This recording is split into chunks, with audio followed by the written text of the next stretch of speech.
I'd like to welcome all of you to the August 29th, 2023 agenda meeting. At this time, we have a point of privilege for the candidate for governor, Mr. Sean Wilson.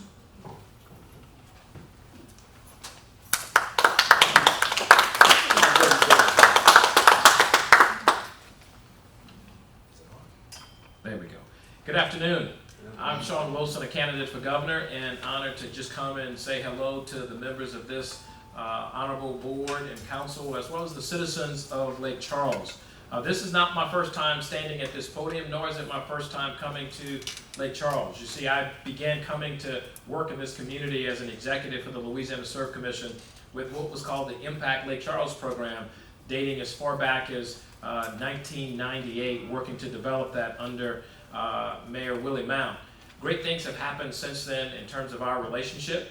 Over the last 7 years, however, it's been marked with lots of challenges, whether it's floods, whether it's hurricanes, all types of challenges that I have the privilege of working with leaders here in this community to address recovery, to address rebuilding, to ensure that your infrastructure is working well for you.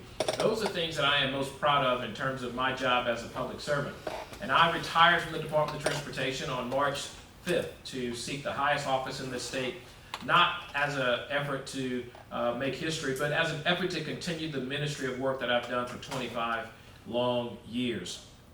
I'm the only candidate in this field that's worked with Republican and Democratic administrations, putting the state first, putting the people of Louisiana first. And we worked our level best, building infrastructure in and around our state, worth over $5.5 billion when we didn't have money. We brought innovation when we didn't have an opportunity to do it the old-fashioned way. We actually spent that $5.5 billion impacting 7,000 miles of road, delivering innovation in a way that you've never seen before. And we are super excited to see the progress, not just for jobs in Louisiana, but for citizens who live here, for small businesses and large businesses. We've tackled working with Sasol with you. We've tackled building recovery out on the coast in Cameron. We've done all kinds of things here in this community to make it a better place to live, working with your legislative delegation, working with members of this council, and of course, the mayor and the parish officials. We know there's an opportunity to go forward, whether it's with infrastructure, whether it's with education, whether it's with healthcare. And they would tell you there are things that I will do as governor that will focus on making us safer, make us smarter, make us healthier, and make us wealthier as a group of people. And so I'm excited to be here. I would encourage all of you to go and visit us at wilsonforla.com. That is a website where you can learn about me and our campaign and our work, and you can be a part of that movement. You can be a part of making history to put Louisiana first, because that is what all citizens are looking for. If you want to get it done, look at what we've done. Don't look at my words, but look at my record. Look at the accomplishments and compare it to the other candidates, and I think you'll be impressed with the type of work that we will do to move all people in all parts of our state. So I'm excited to be with you for a few minutes. We're here today visiting folks, visited with your newspaper, and have some other meetings this afternoon. So thank you all for the opportunity to say hello to you and your listeners abroad, and I look forward to the great success that you're going to have to make your mark here in Southwest Louisiana. So God bless you. Thank you, Mr. Wilson. We'll move on. At this time, we have Ms. Emily McDaniel, Director of Finance, to come forward.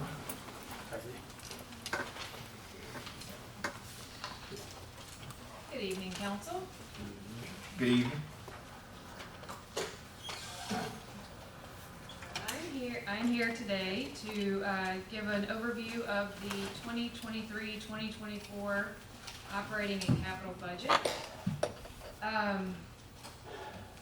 So we'll go ahead and get started. I think I saw most of you bring it in with you today. So we'll start with all of our total revenues. It's found on page 52. So the total revenues, last year were 214 million, and that's across all funds. This year, it's at 234 million, which is a 10% increase over prior year. We have intergovernmental revenues across the board of an increase of 30% of all revenues, which was 27 in prior year. And the intergovernmental revenues this year, as opposed to last year's, not just FEMA. We do have 3.5 million in state capital outlay. We have 7.8 million coming from the riverboat. And then we have an additional $10 million in DHH fund, loan funding. So our total budgeted expenditures across all funds in the city is proposed to be 257 million prior year. I'm sorry, it was 257 in prior year, and this year it's 273 million. And on page 176 through 179, I'll discuss the disaster funds in more detail in a bit, but that's where you can find our disaster recovery funds. And in 2024, we have in our Hurricane Laura fund that was funding our expenses for recovery and emergency preparedness and debris removal and those types of things. There only remains $3 million of expenses in that account, and that's mainly for program management of the FEMA grants. You'll see as we get into capital that we're transitioning that Hurricane Laura work into more permanent work and we're getting out of that immediate recovery work. So that's good news. And then all the other this 3 million, like I said, it's program recovery expenses, and so 90% of that is expected to be recovered from FEMA. Now we're moving to our general fund, and as you know, our general fund is the main fund for the city. It collects property taxes, sales taxes, and other operational revenues of the city. And that can be found starting on page 50, and it has its own general fund tab.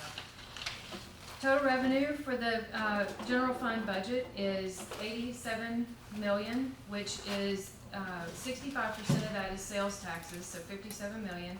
We did budget a decrease in sales taxes this year over the prior year's budget of about a 6% decrease. And working with the sales tax office of the Calcasieu Parish School Board, they're anticipating a decrease as well, just as a result of slower spending after post-storm recovery.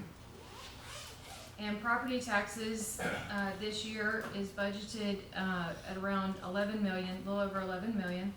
And property taxes account for about 13% of all general fund revenues. This projection was from property valuations from the tax assessor's office. So we work with them. They tell us what our value of properties in the city limits, and we base a budget based off that. And the increase in this is a result of structure rebuilding. Over the past few years, our property taxes had seen a decline, and now it looks that they are on the rebound. Other revenues that you'll see are license, permits, and franchise fees. These have also recovered post-storm and are projected to be about 8.7 million and 5.1 million respectively. We have seen businesses returning, opening their doors, so we have occupational licenses that are being collected. We have franchise agreements with some of our utility companies, and so those are being restored as well.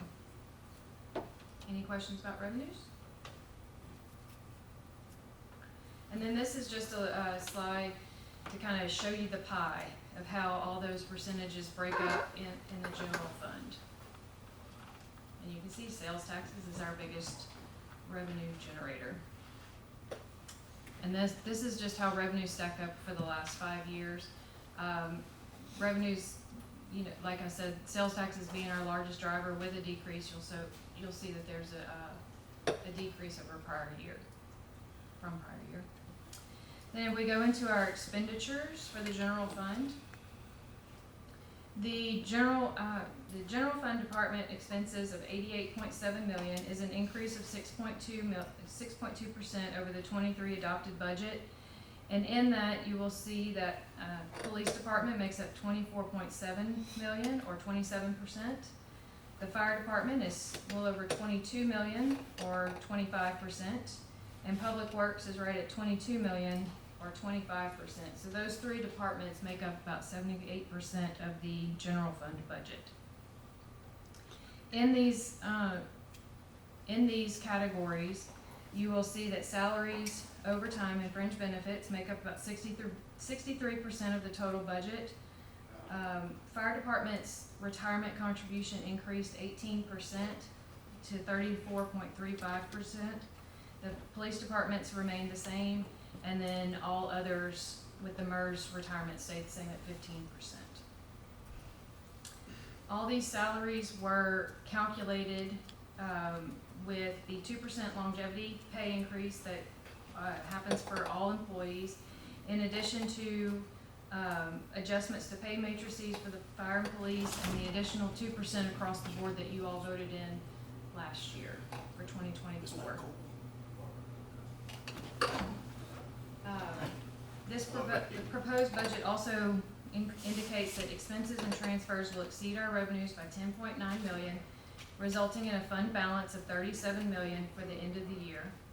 And 4.75 is going to capital projects, and 4.4 will be for other operating and debt services that will be transferred out to other funds.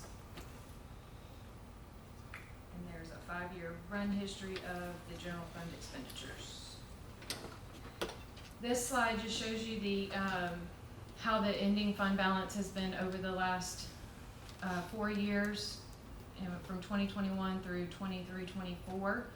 As you can see, as you all know, that the city tries to maintain a 30% fund balance as compared to operating expenditures, and this proposed ending fund balance is well above that 30%. This slide breaks down how our sales taxes are collected into our different funds and how the percentages are allocated to those funds. So then, are there any other questions about the general fund? Okay. Moving into our special revenue funds. So our special revenue funds, as you all know, collect special revenues. So one of the larger special revenue fund that we have is our wastewater, and we are projecting wastewater revenues to increase about 7% from actual in 21. Part of this is due to the automated meter reading service. Also, we have started and continue to collect late fees and penalties for non-payment. This wastewater rates follow the water rates, so you will also see an increase in the water fund when we get to the enterprise funds. Gaming revenues are budgeted at 11.8 million. We have seen some increase in gaming with the addition of Horseshoe. It hasn't really caused any decreases in the other two properties, so that's good for the city of Lake Charles and Calcasieu Parish as a whole. And funds from the riverboat are transferred to other funds such as recreation and the arts, capital projects, and to our bond debt service. The recreation department does bring in some revenue. The majority of the revenue is from property tax that they are able to collect, and then it also receives a support from the general fund. Then the community grants and public safety grants are separated on here, but I talk about them together. They include $6 million total, which includes $4 million from the Louisiana Housing Corp for the city's housing and revitalization restoration program. What you won't see yet in these numbers are the awards that we were notified in June of 2023 for additional disaster funding from HUD and the LAOCD. They're not reflected in these numbers yet because we haven't received final award, because those plans are still being vetted by those agencies. And then disaster recovery, these are the revenues that are expected from the FEMA match. 2016 sales tax? Is that me? Yes, it was voted in 2016. It started in 2016 to support salaries across the city and for debt service. Yeah, I can see it. but yeah, I don't know why that one's called that, but that's how it's noted. Also, so those are our special revenue funds. We also have enterprise funds. Enterprise funds act like a business outside of the governmental way of doing accounting. These, they earn their own revenues and spend their own operational expenses. And in these enterprise funds, you have transit, which, as you know, transit receives funding, 2 levels of funding from FTA on operational and capital. This year's capital authorizations for from FTA include funding for facility generator at the transit building, passenger shelters, which are also bus stop shelters, surveillance and security improvements, and route signs. Route sign improvements are some of the things that are included in the transit capital. Our water revenues are projected to increase. We're expecting water specifically, charges for services to increase to 12.9 million, and that is directly related to the recovery of AMI billing. So the water system, like I said, pays for itself, is supposed to pay for itself, and so those revenues go straight into that water fund. In the capital expenditures in the water fund, we have continued funding from the DHH loan for the construction of the new Southeast Water Plant treatment facility. The Civic Center, activities are returning to normal at the Civic Center. The Civic Center receives its dedicated sales tax, which we've projected to be about 2.9 million. 2.4 of that will go to use for operations and 500,000 for capital improvements. And the Civic Center also does receive a stipend from the general fund to support some of its operations. And then the Mallard Golf Course. It had a full year of operations this year with its brand new clubhouse grand opening in June of 2023. Sterling Golf is our management company, and they're projecting our revenues to be 1.7 million. And this Mallard Golf will also receive a $600,000 subsidy from the general fund to cover some operational expenses. Question.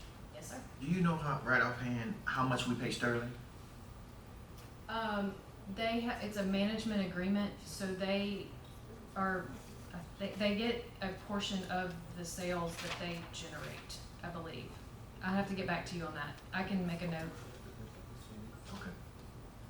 Or do we have the monthly, I know at one point we had a monthly fee that we were paying them, and then I don't know if it transitioned after full operations opened. I can't remember. As much as I can get that number for you, I'm thinking, if I can recall, like somewhere around 5,000 to 6,000 a month, but I'd rather get that for you tomorrow, the exact number.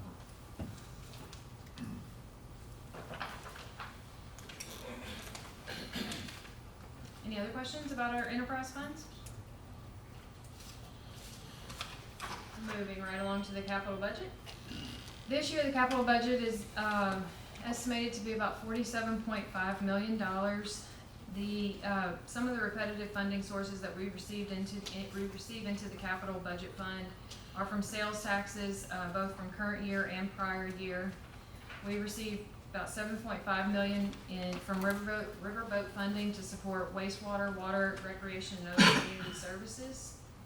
The general fund also transfers into this budget. The general fund will transfer about 4.75, as you saw earlier. 2.5 million of this is for sewer rehab, and the rest is for general government projects.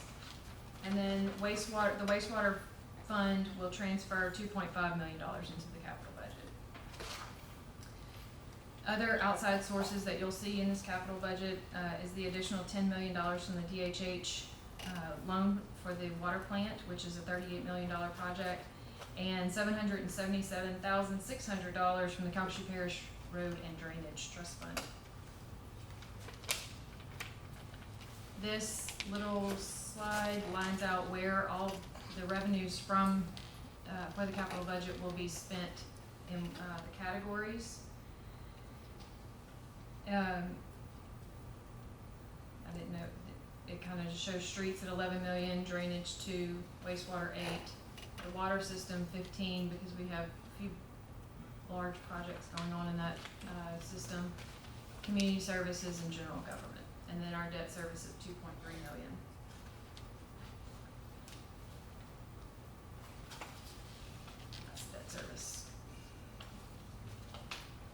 this is for the upcoming year. Yes, sir. So if the bond was to pass, where does it factor in? It won't be until the following year? Right, if it's voted on in November, we wouldn't start servicing bond debt until we borrow the bond money. And so once the bond, as we're preparing for the bond to pass, we're coming up with plans on how we will borrow that money in tranches. So it won't be the whole thing at one time. With keeping in mind that these two bonds will retire in 2027. So we'll map out our debt service according to how these bonds will retire and what we will need at the outset of the new projects. So when these bonds expire, does that money the money we save, is it put in a separate fund or does it go back in the general fund?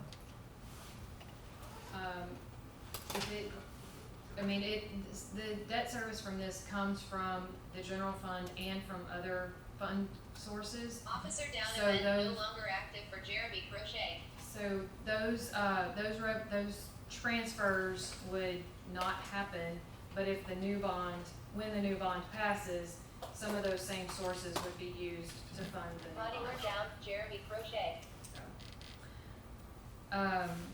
And this, in our capital budget,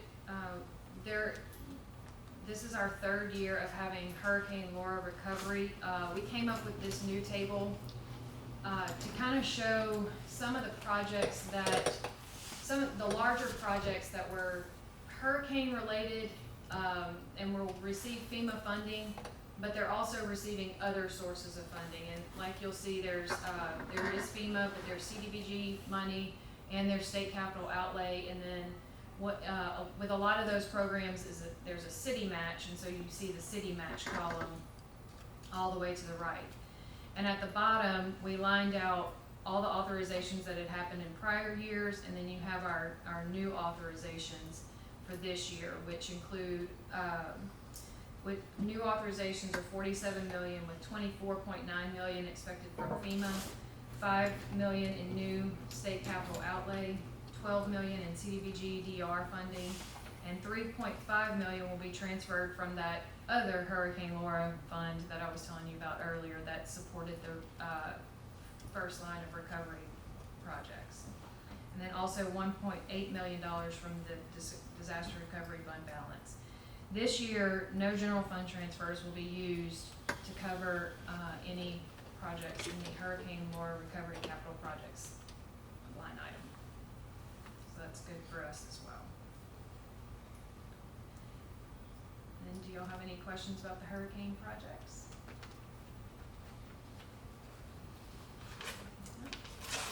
I'd like to thank all of the division and department heads for their time and attention to our process. We met with every department individually, went through their budget with them, had great conversation. I want to thank the administration for their support, and thank you to my entire finance and accounting team for their dedication to this work. It's a labor of love. Yes, sir. So I do have one question. The carryover money, like if we got a project that's been going on in our district for a while and you're saving money for it, where do we find that in the budget? You would see that in your, so like if it's in a street project. Yeah, like a street project and So I'm you go to your preparing. capital budget tab, and you turn to page 232. Now, these are the projects that are listed in these tables on 232 through 234 are projects that received new authorization funding in this year. If it was something that didn't receive new authorization funding, it's listed just in narrative form at the end of this tab, and we would be able to give you what that dollar amount is specifically. Okay. Body we're down, Yes, ma'am. Jeremy Crochet. I don't know if Ms. McDaniel can answer this, but I was wondering, do we look at ways that we can save money for the city? And I'm asking because I know we order transit buses every now and then, but if you are ever out when you see those buses travel, huge buses, very little passengers. As a matter of fact, I saw a bus trying to navigate a narrow street. He had to go partially on the curb in order to make that turn. And I was wondering, why are we continuously, and not that you'd answer it, but why are we continuously buying those huge buses when we maybe could save on a smaller bus? And then, like I said, there are not many people riding. Who would know the average number of passengers? Mr. Al Hoover, who runs the transit Oh, department. but he's not here. Right, and he would be able to give that information. I do know that when we purchase buses, we purchase through the FTA specs. Mhm. And so, our purchasing team has to make sure that everything that's, dictated by FTA goes into the specs for that bus in order for us to receive funding, because they pay 80% of that capital, funding. So if they say buy a certain size of bus, in order to get the money, we have to, Yes, ma'am. if that's what we're saying.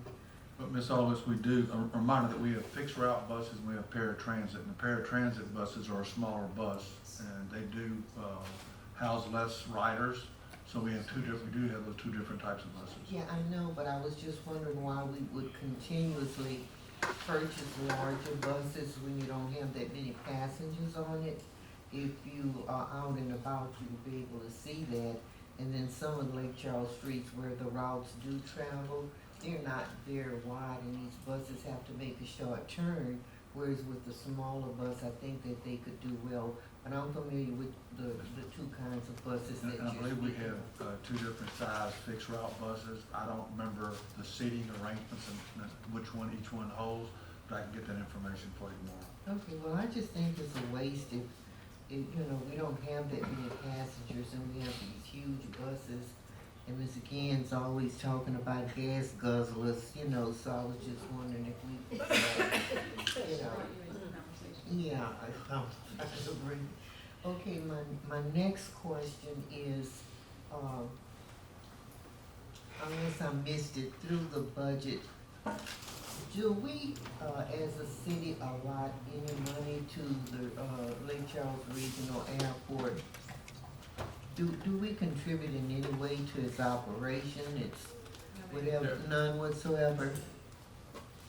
Not out of our budget, but there's a taxing authority and there's an area that's taxed to help support the regional airport, and Lake Charles is in that area. Well, as a city, if we want to offer a suggestion for some changes, would we be given any clout to look at? You know what, I'm just thinking of this. I've had several conversations with people who, wanna fly into Lake Charles, and I've had two instances where I've inquired with the, airport, authority. One was maybe in the early 2000s and I got a pat answer. One since I've been here and I got a letter and I shared with my colleagues. But we're being told that, we can't have any more, airlines come in, or we can't have any more, destinations into, Lake Charles because of the, lack of air travelers from this area. And I'm wondering if the lack of air travelers in this area is because of the poor service that's being provided by the airport. You have McNeese, you have, the casinos, you have people who fly into, Lake Charles area who have their hunting camps all around, or they used to. You have, Sewella, you know, people might wanna travel here, and our Mardi Gras season is going by leaps and bounds. And yet, you know, people have to go through Houston and then come here, or go through Lafayette and then come here. And, usually when I have to go east, I go straight to Lafayette. And I mean, I cannot stop saying this, it's just a pity to compare Lafayette's airport with Lake Charles Regional Airport. I think they have more than one airline that goes in and out. I'm sure they cater to the surrounding area, but we have also a 5 parish area that we could be catering to with that air travel. So I just don't understand why we don't have more of a voice in being able to talk to the board or try to get them to see that Lake Charles is growing. It's not that little country town anymore. We have visitors here and business people here who come from all over the world now, but we don't have anything to offer them as far as air travel is concerned, unless they're coming from Houston or, you know, one of those different types of places. So I wish that there was some way that we could even maybe get a letter from the city council or something and just kind of air our thoughts. It is if everybody agrees, and it might be just me, and if it's just me, I want the letter written on my behalf, but I just think that we're not being serviced and we're getting the same pat answers every time we inquire. Every time we inquire. So either they need new leadership who thinks more progressively, or they need to get on the ball and start doing something. Because, you know, we're not gonna wait for them. Thank you. You're welcome. Any other comments? Yes. Yeah, I have a question, and this might be a rhetorical question, but not in a compare and contrast mode. But let's say, for instance, for the project that we're completing on Sallier Street with the extension, where is it that we can find in previous annual budgets, how did we accrue funding for those projects?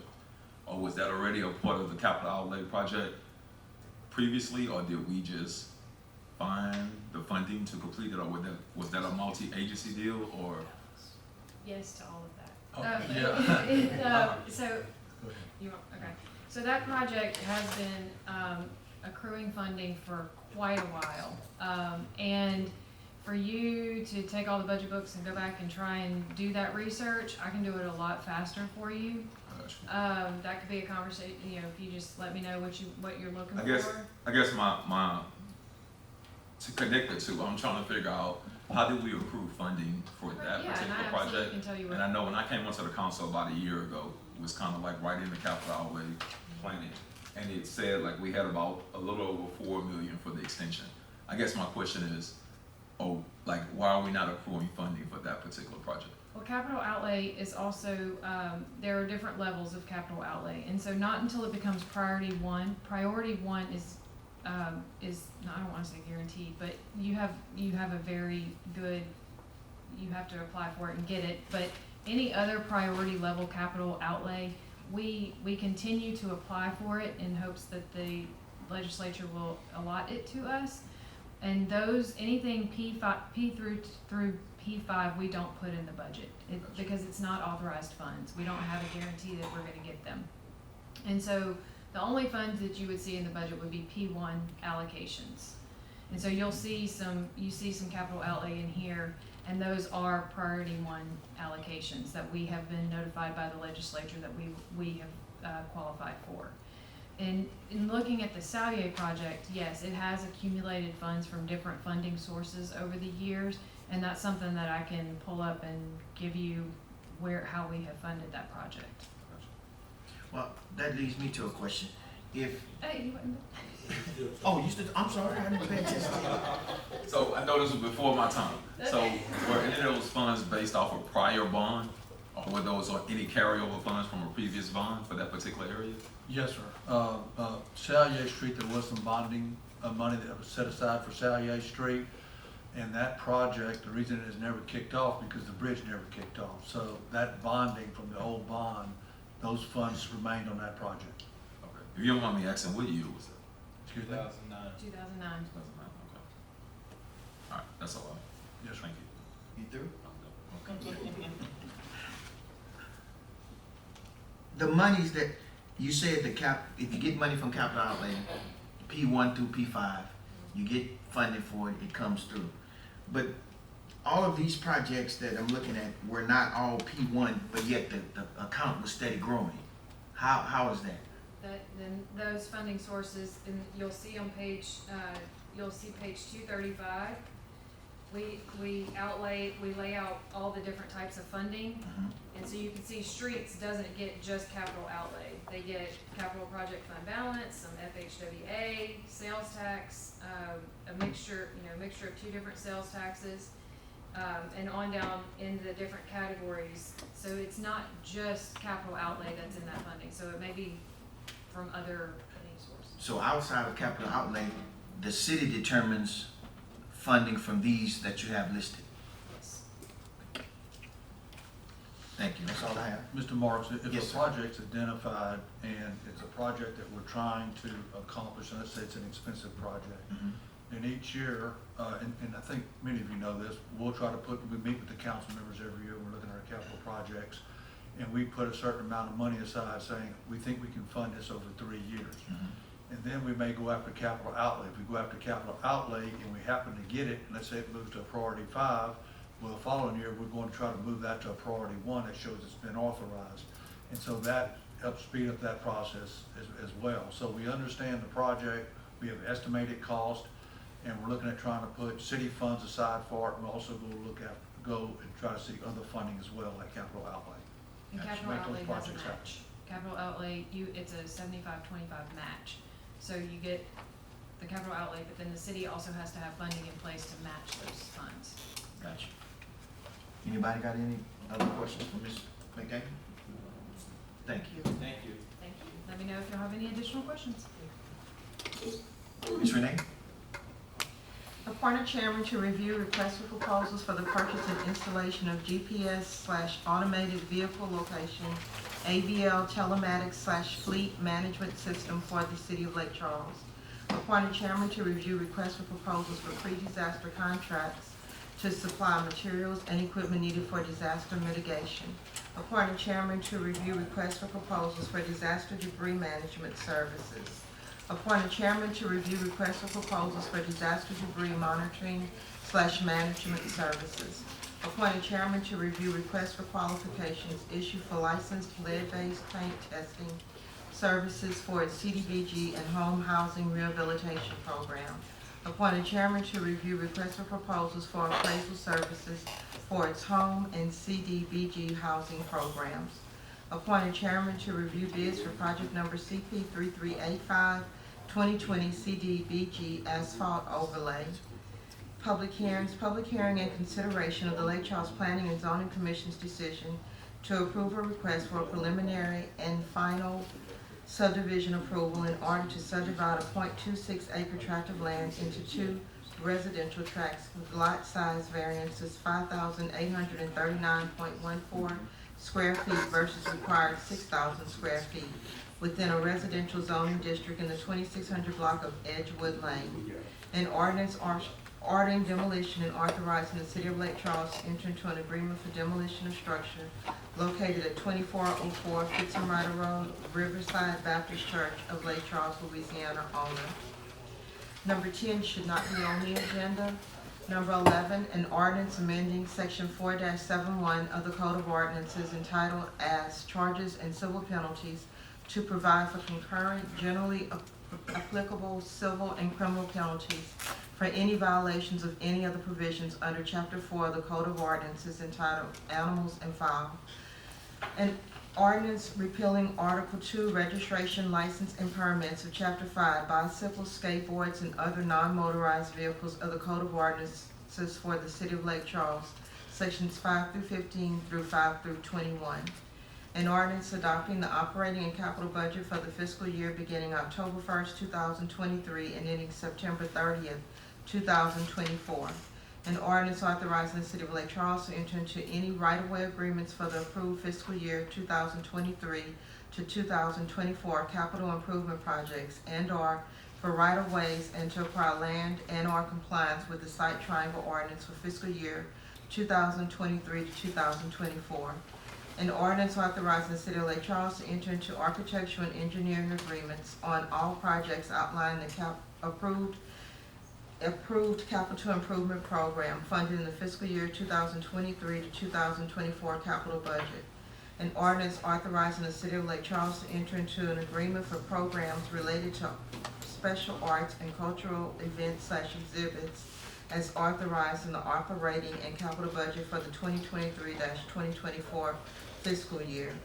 An ordinance amending section 20-78 of chapter 20 of the Code of Ordinances for the City of Lake Charles, Louisiana to allow parking on the north side of 8th Street from Bank Street to Enterprise Boulevard. Resolutions, a resolution authorizing the City of Lake Charles to advertise to accept resumes for consideration of appointment to the Recreation District Number 1 of Ward 3 Board for 5-year terms expiring October 26, 2028. And that would be for 2 board appointments. A resolution accepting project number HL 93, George H. West Water Treatment Plants Wells G8 and G9 starter replacements as substantially complete and authorizing the advertising of the 45-day lien period. A resolution accepting project number CP 3372, Louisiana Avenue south of McNeese drainage improvements as substantially complete and authorizing the advertising of the 45-day lien period. A resolution accepting project number 3406, Covina Road Water Main Extension, James Court to West Prion Lake Road as substantially complete and authorizing the advertising of the 45-day lien period. A resolution accepting project number CP 3411, 2020 CDBG Infrastructure, Asphalt Overlay Sanitary Sewer Repairs as substantially complete and authorizing advertising of the 45-day lien period. A resolution accepting project number CP 3251, University Area Red Subbasin Sewer Rehabilitation as substantially complete and authorizing the advertising of the 45-day lien period. A resolution setting date for public hearing on condemnation of a structure located at 33 Timberley Drive, Ryan Gerard Dorman and Jennifer Lynn Dorman owners with a companion ordinance. A resolution setting date for public hearing on condemnation of a structure located at 1102 McNabb Street, Herbert Mitchell Trahan Sr., Mark W. Trahan, and Jessica Lynn Trahan Buck owners, subject to a tax sale to the state of Louisiana with a companion ordinance. A resolution authorizing the City of Lake Charles to advertise to receive sealed bids for the purchase of 2 new 3/4-ton crew cab pickup trucks for use by the Lake Charles Fire Department with a companion ordinance. A resolution authorizing the City of Lake Charles to advertise to receive sealed bids for the purchase of 1 new 1-ton cab and chassis truck for use by the Public Works Department Wastewater Division with a companion ordinance. A resolution authorizing the City of Lake Charles to advertise to receive sealed bids for the purchase of 1 new 1-ton regular cab and chassis truck for use by the Public Works Department Communications/Traffic Division with a companion ordinance. A resolution authorizing the City of Lake Charles to advertise to receive sealed bids for project number DR017, ball field lighting repairs with a companion ordinance. A resolution of the City Council for the City of Lake Charles authorizing the expropriation of a temporary construction servitude and a permanent right-of-way in fee for the public purpose of Downtown Streetscape Phase 2, project number 2019-693, pursuant to Louisiana Revised Statute 19:134 et seq, along parcel number 00606-243 at the northeast corner of the intersection of Mill and Bilbo Streets. A resolution of the City Council for the City of Lake Charles authorizing the expropriation of a permanent public water line servitude in fee for the public purpose of the Southeast Treatment Plant Distribution System, project number CP 3274, pursuant to Louisiana Revised Statute 19:134 et seq, along parcel number 13U1 at the south 5 feet of the north 15 feet of the property located at 2553 Red Davis McAllister Road, Lake Charles, Louisiana 70607. An ordinance authorizing the mayor to approve requests from public procurement units within the state of Louisiana as defined in Louisiana Revised Statute 39-1701 to purchase materials and supplies under publicly procured contracts approved by the City Council of the City of Lake Charles during the fiscal year ending September 30th, 2024, and to authorize the city to enter into cooperative purchasing agreements with said public procurement units. An ordinance authorizing the city of Lake Charles to enter into a cooperative endeavor purchasing agreement with Ascension Parish Sheriff's Office utilizing contract number 51022 for the purchase of 700/800 megahertz radio and communication equipment from Motorola Inc. for all City of Lake Charles departments and divisions. An ordinance authorizing the City of Lake Charles to enter into a joint services agreement and act of donation with the Combined Anti-Drug Team, CAT, Multi-Agency Task Force to accept the ownership to 2 vehicles for use for CAT-related law enforcement purposes. An ordinance authorizing the City of Lake Charles to enter into a cooperative endeavor agreement with Mount Calvary Baptist Church for the transfer of ownership of an adjoining former adjudicated property lot, parcel number 00610-674, for use in the church's operations. An ordinance authorizing the City of Lake Charles to accept ownership and maintenance of the Village of Morganfield Phase 2, public right-of-ways, drainage, water, and sewer lines, and traffic control devices for ownership and maintenance by the City of Lake Charles. The city will not take ownership of the detention ponds. An ordinance amending the official zoning map from a mixed-use zoning district to a business zoning district located at 1101 West Prion Lake Road. An ordinance amending the official zoning map from a residential zoning district to a mixed-use zoning district located at 1648 Millionette Lane. An ordinance amending the official zoning map from a residential zoning district to a business zoning district located at 3237 Louisiana Avenue. An ordinance authorizing the City of Lake Charles to enter into a cooperative endeavor agreement with the Arts and Humanities Council of Southwest Louisiana to provide management services, including management of the auditorium/theater at Central School Arts and Humanities Center. An ordinance authorizing the City Council of the City of Lake Charles to declare the parcel of land located at 2111 Country Club Road as surplus property, and further authorizing the mayor of the City of Lake Charles to sell the subject property at fair market value. An ordinance authorizing the City Council of the City of Lake Charles to declare the city-owned residentially zoned immovable property located on Fernwood Drive, parcel number 012011190, as surplus property, and further authorizing the city to enter into a cooperative endeavor agreement with the adjoining property owners to lease this parcel for them to maintain and use. And I have a few that weren't included on the agenda that should have been, and one that was a request that was approved by the City Council. An ordinance ordering demolition and authorizing the City of Lake Charles to enter into an agreement for demolition of structure located at 3464 West Roosevelt Street, Johnny Ray Biddle Jr. owner. An ordinance ordering demolition and authorizing the City of Lake Charles to enter into an agreement for demolition of structure located at 3606 Center Street, Winston Frank Janice, Amy Aline Janice, Michael Wade Foy, and Deborah Foy owners. An ordinance authorizing the City of Lake Charles to enter into an agreement with the firm to provide network services for the Water Division and Wastewater Division. An ordinance prohibiting loitering at the Lake Charles Civic Center between the hours of 8 p.m. to 6 a.m. An ordinance authorizing the suspension of Section 12-30 pursuant to subsection B 1 through 4 of the Code of Ordinances of the City of Lake Charles to allow collection of donations for the Muscular Dystrophy Association Boot Drive by the Lake Charles Fire Department, and that's all that I have. Thank you, Ms. DeVille. Anybody? Is that okay? Mr. White? Ms. August?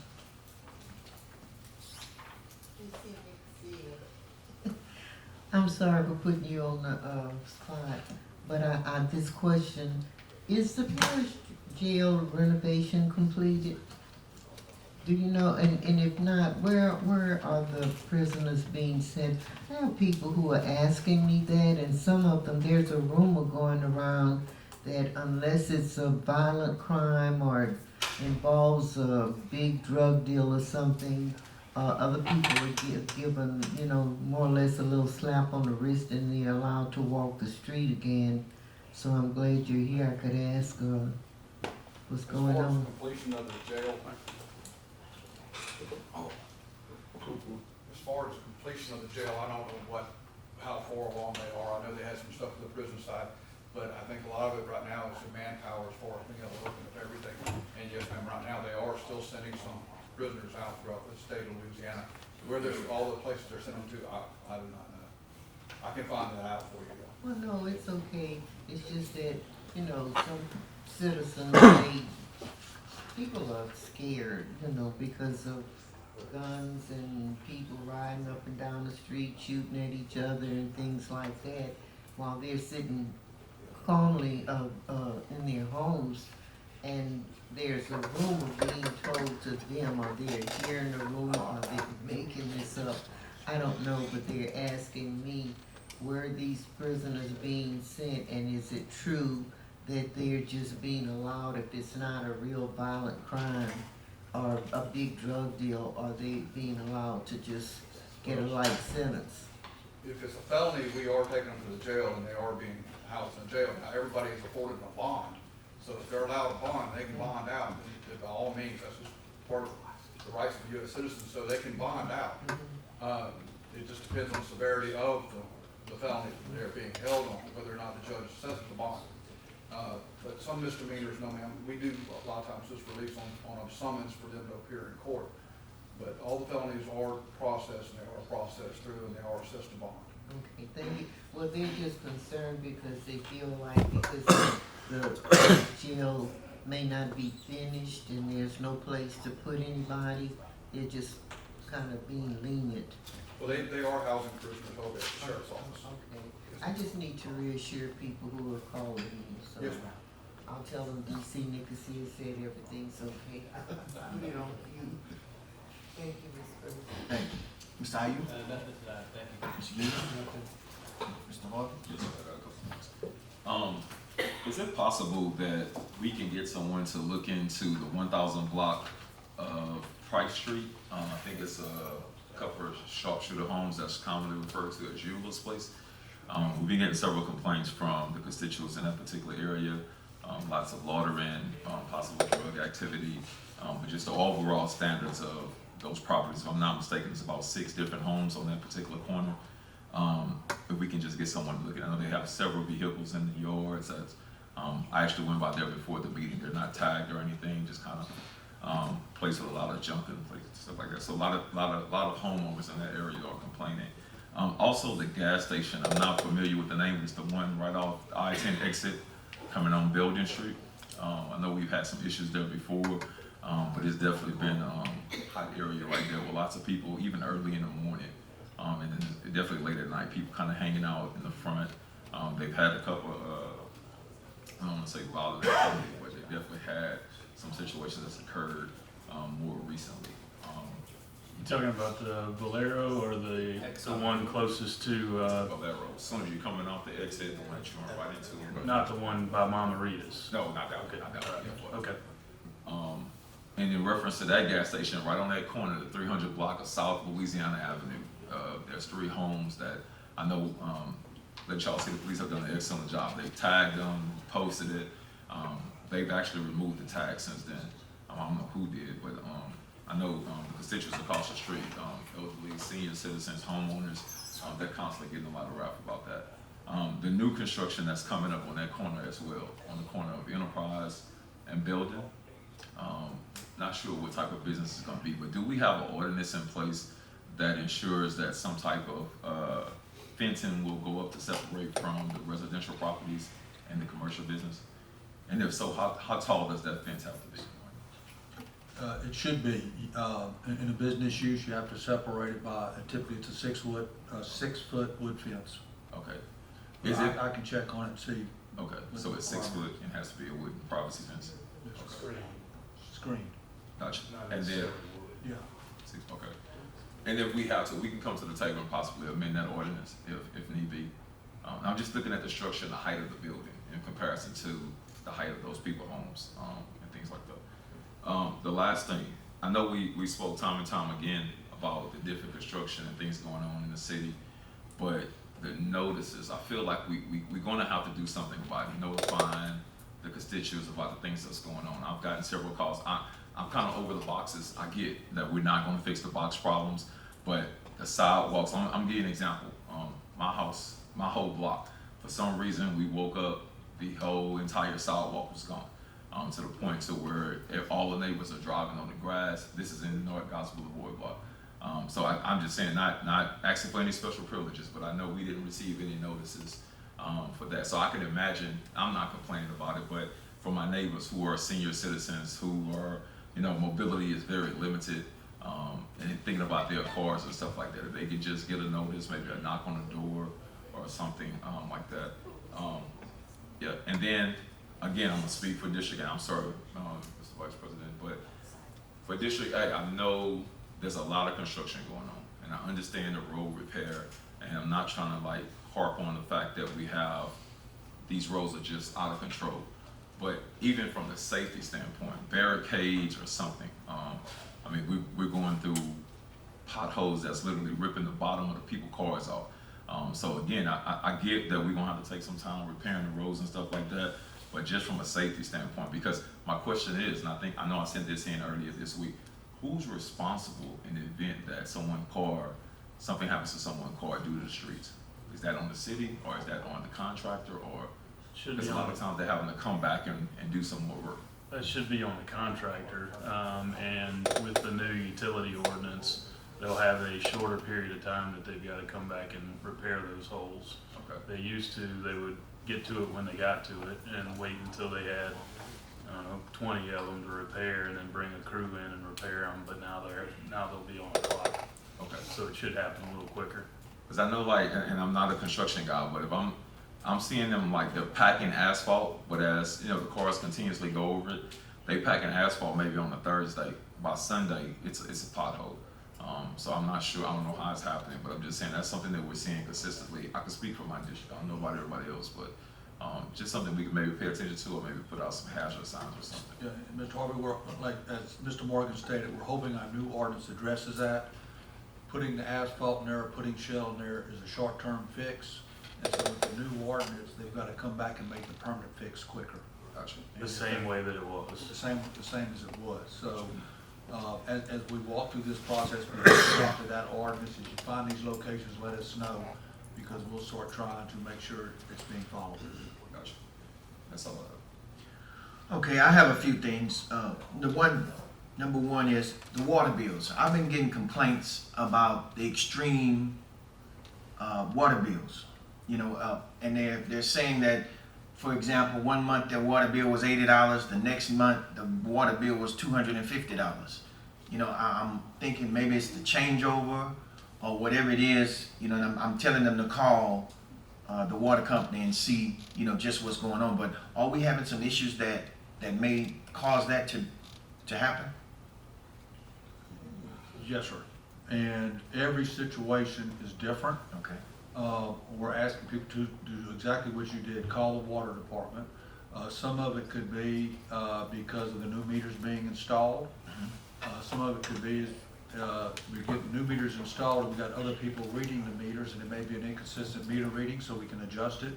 And so we're trying to address those situations as quick as possible. And we're just asking people, as we go through this transition, ask them to call the water department, and we'll try to work with them Okay. on paying their bills. The second thing is, I brought this up before, and I don't know how Mr. Guillen feel about it, but I think we need to consider doing some sort of ordinance or moratorium on gas stations. And in the Oak Park area, Louisiana Avenue area, we are look like everything pop up as a gas station. And what's gonna happen is when if those gas stations close, the city is gonna be dealt the responsibility of not being able to get rid of that property because of those tanks underground. So I think we need to put something in place that prevents us from having to deal with that.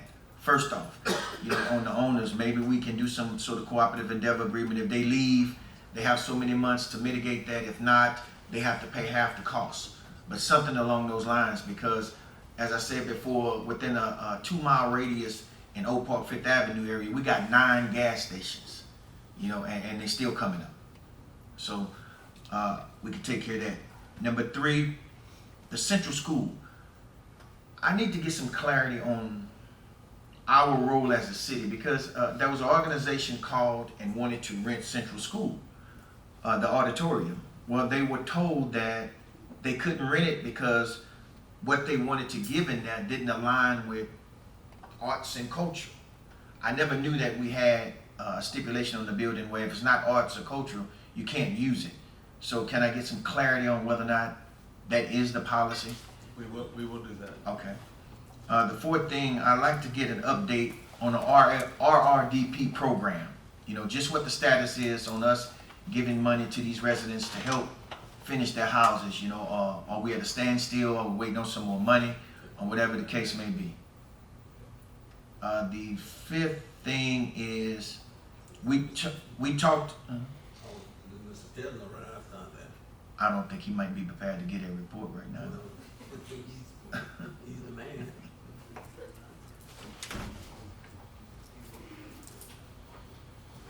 Mr. Tisno, are you prepared to give a report right now on the RRDB program? All times, yep. Okay. Right. So, yeah, we have, right now, we are, in the process, we've had 91 homeowners to sign contracts, and I think, I wanna say, a week and a half ago, we may have had like 72 of those homes that are completed. Mhm. So what happens though, we're running out of that CDBG, DDRF money that HUD gave to us. And we're about to switch over, transition to using the state's money, but we can't commingle that money. So we're having to be careful about not having enough to finish the remaining homes.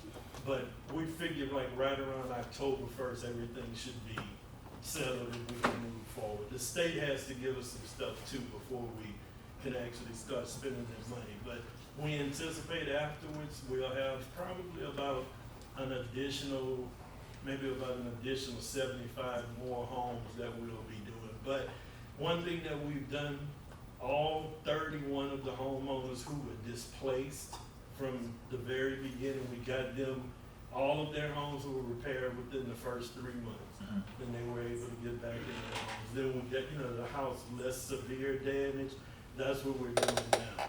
We're at the point now that I think we don't have anyone in the program that has more than $20,000 worth of damage to their home. So we've gotten everybody who, they were in pretty bad shape, we've gotten them back in their homes. So the state money that we're getting, is that gonna allow us to open up for more repairs or? Possibly it just depends. We just have to see what happens. Lots of times when you're dealing with rehab, you get into a house and you start finding all kinds of problems with the house. Like if you get on a roof, say, hey, we're just gonna change the shingles, whatever, you get up there and now you got problems with the decking, the bracing on the structure, roof structure. You may have to change that. So that gets kind of costly. So, but if we do, if there's an opportunity for us to open it up, and actually the mayor had asked me about possibly being able to assist people that are not necessarily low to moderate income. Those are the only people that we can serve. Just starting off, just maybe opening it up to those that might not be low to moderate income. Okay, well, appreciate it. The last thing is, we talked, I think a couple of meetings ago, about Vexus. How long can they work in the neighborhoods? Well, I went out personally last Friday, I think it was. They was working till about 8, 9 o'clock at night. To my understanding, they're supposed to finish at 7. So if we could maybe send a reminder to them or something like that. Ms. Dowden met with them last week, and the new ordinance places a limit of 5 o'clock p.m. So they've all been advised of the time limits, and I know she personally met with Vexus, so. Okay. With that being said, nobody have anything else, council members? But I was just gonna ask, you say 5 p.m. is the shut-off time? Yes, sir. But if you see somebody beyond 5 p.m., how do you report it? Public Works as usual? Okay. And Mr. Guion, the Public Works Department can evaluate something under certain circumstances a little extended past that time frame. So that falls under Ms. Dowden's authority as well. It's probably more the exception than the rule, but it could take place. But report to her and she can update you on it. And they should have a placard that tells you who they're working for so that you can easily identify them. Okay. Anybody from the public at this time would like to say anything or address the council? State your name and address. My name is Robert Doucette. I live at 2632 Pineview Street, Lake Charles. I've been a resident at that address probably over 55 years. And the problem I'm having is that it's 1010 Martin Luther King. And y'all addressed that property recently because it had some mobile homes on it. It used to be formerly Days Inn, and Hurricane Rita destroyed it. And what's happening is that property, the property is in my backyard. And the trees, I have some pictures to show you. The trees constantly comes on the homeowner's property, and it has to be cut. And after the storm, all that was laying in the yard. And if you see that hurricane fence next to the wood fence is where the hurricane fence was there when I bought the property. Just recently, about a year and a half ago, they split the property. And they had to do a survey. So when they did a survey, their property ended by hurricane fence. Okay? But all their trees is coming over, and all the storm damage from the trees that was there at the time is, I've got rid of mine, but they in the ditch. There was a ditch there before they bought the property. But their property ended my fence, so it's their property. And this needs to be removed because it is affecting about 4 properties owners on Pineview Street, 1 on Grace, and about 3 on Moreland Street. And this property has been a complete eyesore. It's a disgrace to the community and the city of Lake Charles, and it needs to be taken care of. Thank you, Mr. Doucette. Yes. Anybody? This was actually mentioned and addressed in the agenda meeting in January. I was looking for the dates, but this was back on, I want to say, the second Tuesday in January. We kind of brought this up publicly. This is actually when we discussed the trailers being moved. So it was reported, and I know exactly what Mr. Doucette is referring to. I think someone said that, I think I asked, is there an ordinance in place that says that the property has to be cut back so many feet from someone's property? But it was never cut. And there's like some type of telecommunications booth where someone always go. I don't think it's for the city, where someone's always going to visit there. They're usually in some type of white 4-door truck. I don't know exactly what they're doing in there. But it was reported back in January for this particular situation. But it is hanging over his property line. It is an eyesore because we've also addressed the fact that outside the fence to the eastern part of outside the fence is rarely cut as well. I think Mr. Green and Mr. Lemonnier also spoke about this same situation as well. Altogether, it's affected 7 to 8 property owners. I'm sorry. Altogether, it's affected 7 to 8 property Yes. owners. I think the address is 1010 North Martin Luther King. Right. Is that correct? Yes. Okay. That portion of the property is partially wooded. It's like a little small strip that's wooded with upright trees. So our department doesn't go in and clear properties. So of course, he says that there's trees that's going over onto his property and damaging. That is a civil issue. So you can cut whatever's on your side of the property, but we don't take down upright live trees. Well, y'all have to do something to protect the property owners.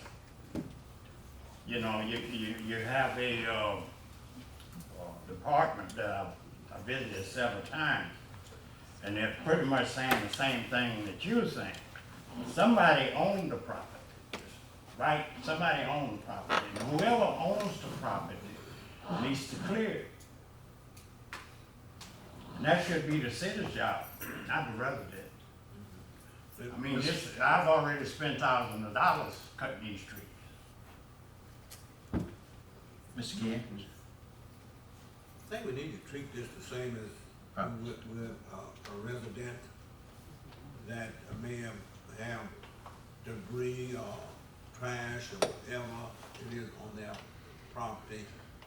And especially in a situation like this, they ought to be held accountable for at least keeping up their property, to not impede upon the residents' comfort and keeping up their neighborhood and making it attractive. So, should we be on the owners, is that hotel where they have a? Right. It was formerly when I moved, it was all wooded property. Right.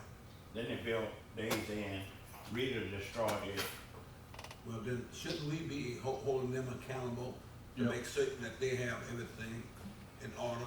Mr. Gann, what we'll do is this, there's an ordinance that talks about having to maintain a buffer, which cleans the brush and underbrush and stuff like this. I think what, Paul's referring to is there's no ordinance that says you can make them cut their tree, a live tree. But I'll ask her to try to get with our legal department and discuss it, see if there's anything we can do above and beyond what we're doing and bring that answer back to you guys.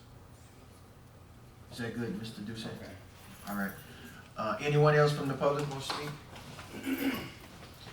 Tell us your name and the address. I'm Wilford Carter, and my address is 1025 Mill Street, Lake Charles, Louisiana.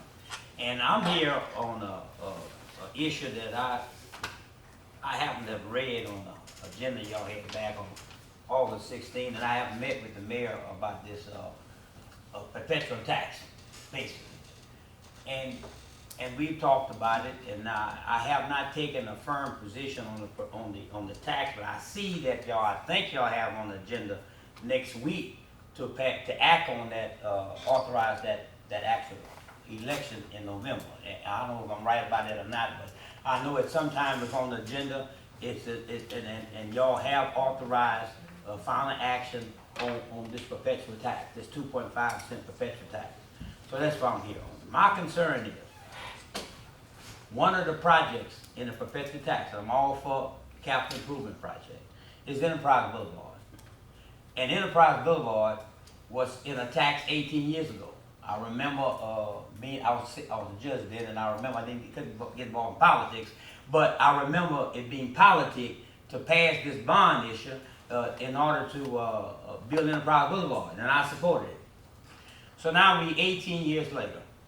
We did do 6 blocks of Enterprise Boulevard. And my concern is that Enterprise Boulevard needs to get done. Part of this perpetual tax, I understand it's going to be 0.5% that would be bonded for some capital improvement projects. They call it the Lake Charles Rebound, I think it is. And I'm not against any project. I just want to make sure Enterprise Boulevard gets done. So I'm here to suggest to the council and ask the council to consider a resolution or a covenant. Normally, as I understand it, when you do a bond issue, and this perpetual tax is going to be voted on, I think, next week. I haven't taken a public position on it, not going into whether or not it's a good idea or bad idea. My concern is the priority of the projects. And so I want the council to pass a resolution or covenant, and put it on the agenda to prioritize those projects. In other words, there are several projects. I'm not speaking against any project, but I want Enterprise Boulevard to be priority number 1. If in fact this is voted on and supported by the people, and the people approve this bond issue or this authorization for perpetual tax, if they approve it. And if you go out and bond money in order to do these projects up in this Lake Charles Rebound, then Enterprise Boulevard ought to be priority 1. So you can do that by passing a resolution of the council saying, if this perpetual tax is successful, and if you do bond the 0.5%, and from that bond you do these projects, that the priority 1 of projects will be Enterprise Boulevard extension. So that's what I'm here for. And I think we need a resolution or a covenant of some sort. The lawyer can tell us how that's done, but normally the council passed something letting investors or the public know what projects are gonna be done. I'm not here to speak for or against any project except Enterprise Boulevard. And I think the Nettie Lutcher Trail from Highway, Interstate 10 to Broad Street need to be prioritized too. I'm saying that because we did this before. It's the only project that I know of, and I might be wrong, that was bonded back 18 years ago to be done, that really never got done. And so to support something like this, not arguing for or against a perpetual tax, but it's going to be heavy on my mind whether or not I support this issue if I'm not sure Enterprise Boulevard is going to get done. What happens oftentimes, you got a lot of projects and you pick and choose who decide which project is done first, and then at some point you run out of money. Or you don't have enough, the bids come in too high, and all the projects don't get done. And I want to make sure Enterprise Boulevard be done. And I think it's only fair to ask for a covenant or a resolution from the council making it priority one, is because it was a priority back in 18 years ago. And we having to vote for another bond issue, a second bond issue, including the same project we thought we were going to get in the earlier bond issue. And I'm glad to have been here on today because the finance director kind of answered a lot of questions I had, just listening to what you had to say. And so my concern is, how do you assure the public that you're gonna, if you bond money, and if you will do Enterprise Boulevard, and when 18 years from now, we won't be in the same situation we're in today, that we don't have all the projects done. All you got to do is pass a resolution that in that bond issue, those projects that has been designated by the mayor and the city council to be done from any bond money generated from this tax, that Enterprise Boulevard be priority number one. We got money from the state, and the delegation got $3.5 million this past session. I think there's some money in the budget already, about $4 million.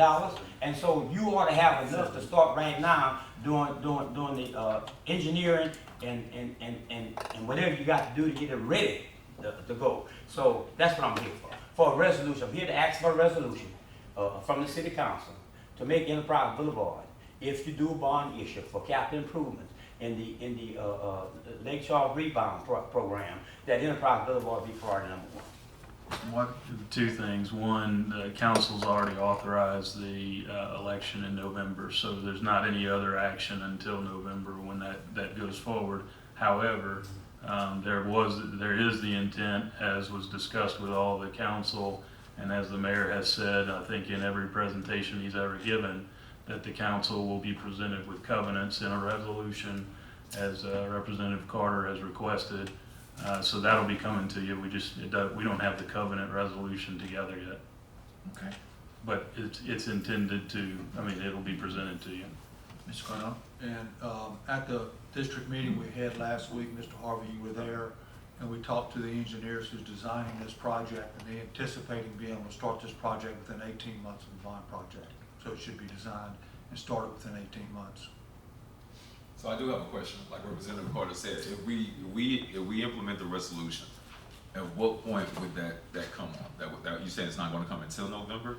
No, we can bring that to you right now. We don't have it drafted. It was announced a couple So weeks ago. when it comes to next week, next Wednesday, could come back? Well, let's go 2 agenda meetings. For the next agenda meeting, we could put the resolution on, and then it would be voted on or considered at the following meeting. Gotcha. So we could certainly make that happen. So what I'm understanding is that it takes a couple of weeks in order to prepare the covenant proposal, ordinance. We would have to get it on the resolution. Yeah, it'll take a little time to put it together, but what I'm saying is we would put it on September 12th, and it would be considered by the council on the 20th of September. And that's why I'm here. I know at some point soon you're gonna do a covenant, okay? But I want the council to take a position and I don't know that covenant has priority. Normally, a lot of times, most times, it doesn't have a priority. But the priority is done by staff and by other factors as to what project gets done first. And all I'm saying, the council can pass a resolution that it's intent that Enterprise Boulevard be priority number 1. Now, this thing is going to be voted in November, and whether or not it passes is going to a lot depend on whether or not the people feel they're going to get what they asking for, what the city is telling them they're going to get. We did this once before, and it was 18 years ago, and we didn't do Enterprise Boulevard. We did 5 blocks, 6 blocks. So we need a resolution from the council. Now the covenant, this what I'm asking for is a little bit different from the covenant. The covenant is just saying the projects you're going to do, basically. It may not necessarily give a priority, but I happen to know that Enterprise Boulevard has enough funds to do your complete engineering and do your environmental stuff that you got to have done. You can do that, start doing that now. There's been no action on the council to take advantage of monies that's available that could to finish the engineering work, okay, or finish the environmental studies that has to be done. So all I'm saying, make it a priority. I like to see the council make it a priority, and it's pretty much you got a lot of projects. You make it a priority. That means staff is directed to start working on this project first. That's all it means. That the city council has no problem with correcting what has happened 18 years ago to the people that voted for this Enterprise Boulevard project, and that you would correct that by making it a priority number 1. Okay. Mr. Weatherford? First, I want to address that Enterprise Boulevard was done. All the monies that were in the bond plus were expended on that. So the fact saying that Enterprise Boulevard wasn't done is not accurate. I know for sure Sallier has not been done, and it was a bond project. We know why it wasn't done, and it will be done, but it was because of the timing with the new bridge. So, and I understand you want Enterprise Boulevard completed. I'm not arguing with you about that, but it is not accurate to say that the bond project was not done. Like a lot of the other projects, we ran out of money because of the hurricane. Costs went up, and we weren't able to do as much of that road as we anticipated, but all the funds that were allocated in that bond, plus additional funds, were spent on the part that was built. So, and I'm not arguing with you, but that's just the way it is. So, and I'm not saying that we shouldn't finish it, but. Well, Mr. Councilman, I disagree with you. I'm out there every day. Enterprise Boulevard is 2 blocks from my house. Enterprise Boulevard was sold to the people and the tax 18 years ago to be done from the overpass to 171. That's what it was sold on, okay? Now they ran out of money. I'm not saying, but that's what happens when you don't do projects in a timely fashion. You run out of money. Now this project, I understand, is going to cost generate some $190 million. Most of it from taxes, doing a bond on the 5.5 taxes. But Sallier Street getting done. It may have been a while before Sallier Street got done, 18 years. but Sallier, I'm talking over 18 years, Enterprise Boulevard, over 18 years. So what I'm saying is, all I'm saying is, Sallier Street apparently, from what I heard today, is targeted to be completed. They have funds to complete it. That's why the impression I got today. I don't know if I'm wrong, but you got the money for Sallier Street, but you don't have. You hope to get the money for Enterprise Boulevard. Yes, Sallier Street was in the deal back when Enterprise Boulevard was done, but finally it's getting done. But Enterprise Boulevard has been stopped at 6 blocks for quite some time. And I'm saying, just like you did Sallier, do the same thing with Enterprise Boulevard and make it priority number 1 after Sallier. It's still going to be after Sallier get done. But you got monies you can start bidding out to do the contract for the engineering, and contracts for the environmental studies you got to do before you do anything. So I think it'd be important for the council to give the impression to the public that, hey, look, if we tell you we're going to do something with your tax money and with your bond money, then we're going to do it. And those that didn't get done for no fault, I'm not blaming a particular person or staff or councilman that why Enterprise Boulevard didn't get done, but it didn't get done. And so it's not done, we wanna complete it, we wanna vote for the tax. If we vote for the tax, if we vote for the bond issue, then we want to be able to say, hey, we know Enterprise Boulevard will get done. So, Mr. Morgan, you understand what, State Representative Carter is basically saying? I do, and Mr. Cardone, I think, has some additional information. Yeah, I just want to say, we had our first meeting yesterday. We're going throughout all the districts and talking about Lake Charles rebound. The first meeting was in Mr. Harvey's district. And at that meeting, we had the engineers who's designing this project. They got up and talked about the project, and they feel confident. They've told us that they will start this project. They're gonna start designing. We've got a meeting next Tuesday, in fact, to talk about the environmental and what it takes to move this thing forward. But that it will be designed within 18 months, and that it'll be complete within the next 3 to 5 years, depending on what right-of-way issues and other things that come into place. It is a priority. Mayor Hunter has said it's a priority, and as we go through the Lake Charles rebound meetings in each district, he's gonna say that, because it is, and we wanna finish that project. So, we're meeting with the engineers next week, as early as next week, and so we're moving forward with It's scheduled for Tuesday. it. Scheduled for Tuesday. So, I'm sorry. Go ahead. So I have a question. So, and I know I've been a part of those meetings as well, but as far as, what is the legal side of it as far as us trying to, obviously the resolution will have to be voted amongst with my fellow council members, right? So just the fact of being able to put it out there, whether they decide to say, hey, they're gonna vote with Ronnie Harvey and District A to make a priority, or they're gonna vote against it.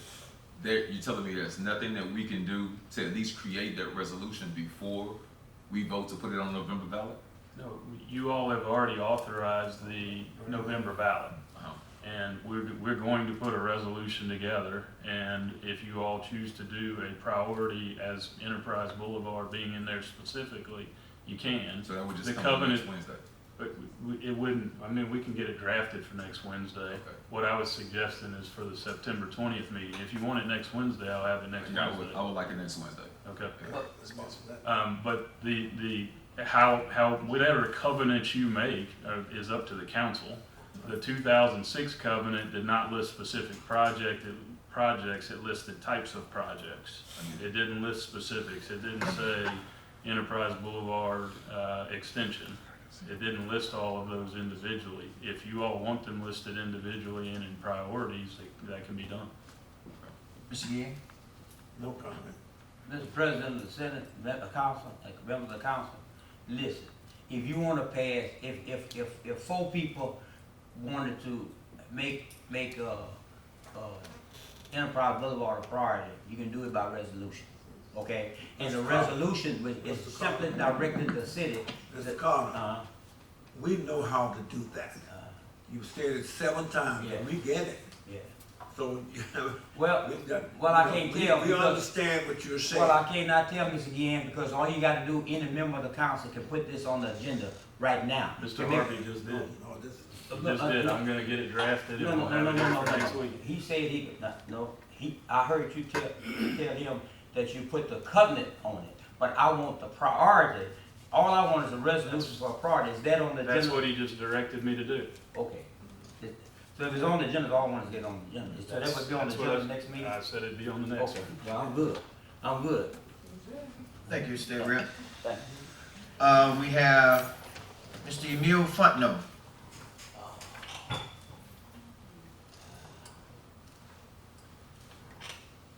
Emil Fontenot, 2800 Guy Street. Just 2 things I wanted to touch on real quick to piggyback off of my neighbor, Mr. Doucette. It's not just the 7 or 8 houses that are next to this property. It's every car that has to pass in this property and go home that sees this dead weight that we have in our neighborhood.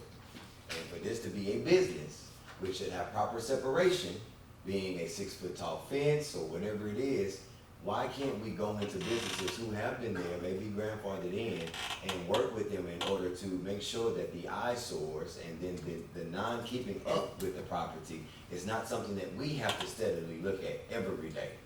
And so on the backside of it, which would be Gray Street, it's a fence that's been damaged since the storm, but this is also a business.